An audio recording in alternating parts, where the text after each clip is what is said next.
जनता के जनपथ पर जन सरोकार। और आज दिल्ली चुनाव 2025 के दरमियान आज हमारे साथ हैं आदर्श नगर विधानसभा के भाजपा प्रत्याशी, नेता नहीं बेटा के तौर पर चर्चित वो चेहरा।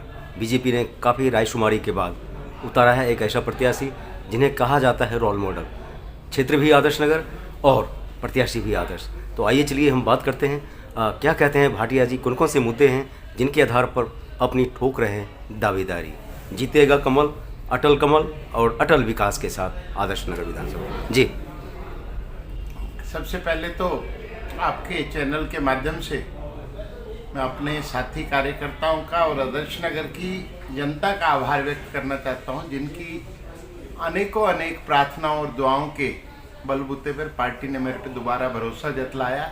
मैं पार्टी नेतृत्व का भी आभार व्यक्त करता हूं। और आदर्श नगर तो मेरी माँ है, मैं अपनी माँ की सेवा करने के लिए पार्टी ने मुझे अवसर दिया, मैं उसकी सेवा करूँगा। जी, अगर इस बार की बात करें तो पिछले 3 बार का मंत्री रहना और एक ऐसा प्रत्याशी है जो लगातार 6 बार से एमसीडी में है, तो इस बीच अपने आप को कहाँ देख पा रहे हैं? देखिए, अगर आदर्श नगर की वर्तमान स्थिति देखें तो जिस अभिशप्त आदर्श नगर को जनता झेल रही है उसके जिम्मेवार यही दोनों चाचा भतीजा लोग हैं। वो मंत्री रहे, उन्हीं का चेला जो है, उन्हीं का तैयार किया हुआ कार्यकर्ता पिछले 6 बारी से ऐसे पदों पर रहा जो पद विधायक की ताकत से भी ज़्यादा रखते थे।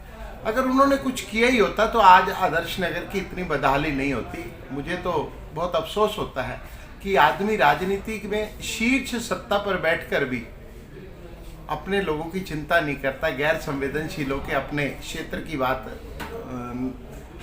की तरफ ध्यान नहीं देता है, तो फिर काय की राजनीति? राजनीति तो समाज नीति से चलेगी, और अगर समाज का ध्यान नहीं रखेंगे तो फिर राजनीति किस बात की? जी, अगर पूर्व मंत्री की बात करें तो मंगत राम सिंघल ने ऐसा कुछ भी काम नहीं किया जो आदर्श नगर को आदर्श नगर कहा जाए। देखिए, मंगत राम जी का युग समाप्त हो चुका है। वो तो अपनी विरासत को आगे बढ़ाने का प्रयास कर रहे हैं कि राजनीति में कोई ना कोई आ जाए। मैं स्वागत करता हूँ, वो बच्चा अभी अबोध है, निश्चित रूप से उसको विरासत में राजनीति मिली, और ये कांग्रेस का कल्चर ही है कि अपने परिवार को लोगों को आगे बढ़ाते हैं। अच्छा होता है कि मंगत राम जी किसी कांग्रेस के छोटे से कार्यकर्ता को लेकर आगे आते और उससे चुनाव लड़वाते हैं। अगर पूर्वांचल की बात करें तो आपका जुड़ाव मंडी से रहा है, और मंडी का मतलब पूर्वांचल, एक रहरी पेटी खोमचा और जो पल्लेदार लोग हैं वो आपसे एसोसिएट रहे हैं, डायरेक्ट भी और रोटी बैंक के माध्यम से। पूर्वांचल का और मेरा बिल्कुल रोटी का रिश्ता है।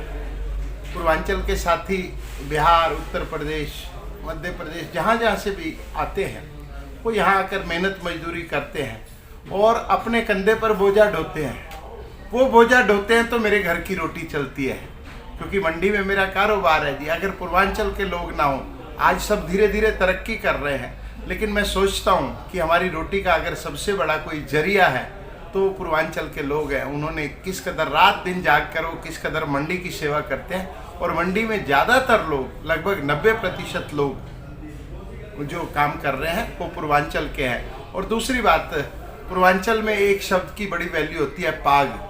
जो आप पाग सिर पे रखते हैं, तो पूर्वांचल मेरे सिर की पाग है जी। मैं उसे हमेशा मान सम्मान के साथ सिर पे रखता हूँ। जहाँ तक सम्मान देने की बात है, आपने मंडल अध्यक्ष दिया और धीरपुर जैसे वार्ड का, और एक पार्षद भी बनाया। देखिए, आदर्श नगर विधानसभा जाति बिरादरी के खेल में कई बारी फंसी होगी, कई बारी अलग अलग प्रकार के लोग आएंगे, लेकिन मैंने इन 2 कार्यकर्ताओं को जब कार्यभार सौंपा तो निश्चित रूप से संगठन में धार भी आई। बहन सुमन शर्मा और हमारे मंडल अध्यक्ष सुभाष झा जी दोनों पूर्वांचल के हैं, और इससे बड़ा सम्मान मैं नहीं सोचता कि कहीं हो सकता है। लोग पूर्वांचल के नाम पे राजनीति तो भले करते हो। मैं पहले कह रहा हूँ कि अगर आम आदमी पार्टी ने किसी पूर्वांचल के नेता को या कांग्रेस ने किसी पूर्वांचल के नेता को चुनाव लड़वाया होता या अपना मंडल अध्यक्ष ही बनाया होता तो मुझे खुशी होती, लेकिन मेरे हृदय में पूर्वांचल बसता है, तो इसलिए मैंने ये काम किया। जिला अध्यक्ष रहते हुए इस काम को करा और बाद में भी करता रहूँगा। लगता है कि इस बार चांदी के जूते के जमाने लग गए। वो युग गए, उस युग का तो कब का खात्मा हो चुका है। देखिए, राजनीति आज की तारीख में जो हाथ जोड़कर और जनता की नब्ज पकड़कर उसकी नब्ज को समझेगा, राजनीति वो करेगा जी।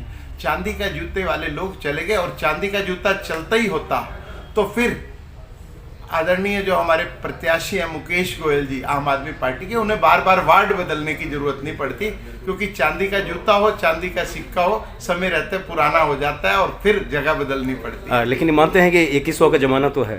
काहे का 2100 का जमाना? 2100 का तो 21 रुपए देना शुरू कर दें। कोरी घोषणाएं हैं। और केजरीवाल जी तो आजकल अपनी मानसिक दशा को खोए हुए हैं। वो रात को सोते हैं और सुबह उठकर एक नया वादा कर रहे हैं 2100 करें, और 2100 करना है तो मैं तो स्वागत करूंगा, लेकिन 2100 को टेली कॉन्फ्रेंस पे करना पड़ेगा। पंजाब की महिलाओं को लाइन लेके उनके 1000 रुपए का दर्द समझना पड़ेगा, तब 2100 रुपए देने पड़ेंगे। जी, देख रहे हैं नेता नहीं बेटा, जमी पर रहते हैं, जमी की बात करते हैं। सवाल बहुत तीखे थे, लेकिन जिस तरह से जवाब दिया वो हकीकत बयां ये दिल्ली है। दिल्ली कब तक लूटती रहेगी? दिल्ली भय लोभ लालच के ऊपर उठकर इस बार दिल्ली को आगे बढ़ाना है, ऐसा संकल्प है। नेता नहीं बेटा। राजकुमार भाटिया, आदर्श नगर, दिल्ली।